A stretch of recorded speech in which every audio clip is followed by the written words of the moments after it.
का हो बुझल अरे हम सब बुझता नहीं हो तू तो नाश कर देलू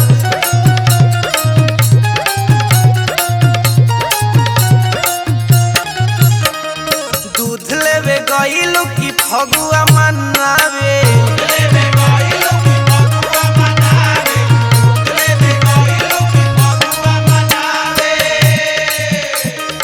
अंगे अंग बदनिया भीजल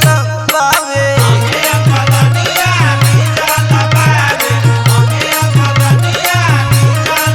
रोवा मत बताओ तो ओकर नाम का हो कौन डॉलर लेबा बोल ओकर नौआ अरे बोल ओकर नौआ सुन बोल बोल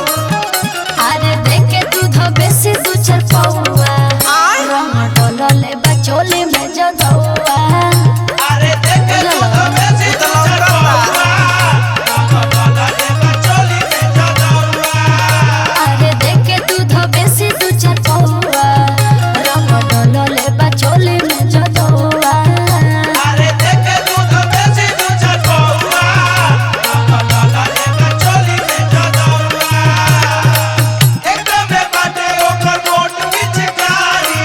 तुझे में कोइले बाटे हमसे बोरिया रखे कोरा सुताई देवे कोरा जवानी पानी पानी भइलबा रखे कोरा सुताई देवे कोरा जवानी पानी पानी भइलबा अरे देखे दूध बेसी दू चार पौआ चोली में जदौआ बोल कोरा में दबा के गाल खोटोले बाका दूध ढोणी पगीरा के तोरा चटोले बाका ढोणी पगीरा के बोल चटोले बाका दूध ढोणी पगीरा के बोल चटोले बाका बोल बोल लाजो मत बोल ए धोई के हाथ करे लागल बल जोरी का कोहे बात रंग स्कूला हा कटोरी कुछ को लेके जा कहां से करबो पिचकारी त मैं लील गइली का तू मरले रोही सेंट गोमो कौआ अरे सेंट गोमो कौआ बोला अरे देखे दूध बेसी दू चार पौआ रंग डोलले बचोले में जदौआ अरे देखे दूध बेसी दू चार पौआ चोली में जदौआ अरे देखे दूध बेसी दू चार पौआ रंग डोलले बचोले में जदौआ अरे देखे दूध बेसी दू चार पौआ चोली में जदौआ बनाना से खाई बबूल कोइनी ये बसे अपना से भूल कोइनी चढ़ते भगवान पूरा हाल कोइले बा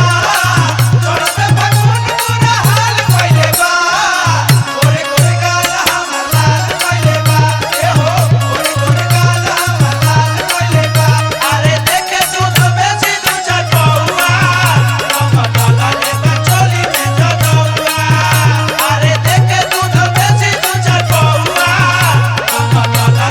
चोली में जदौआ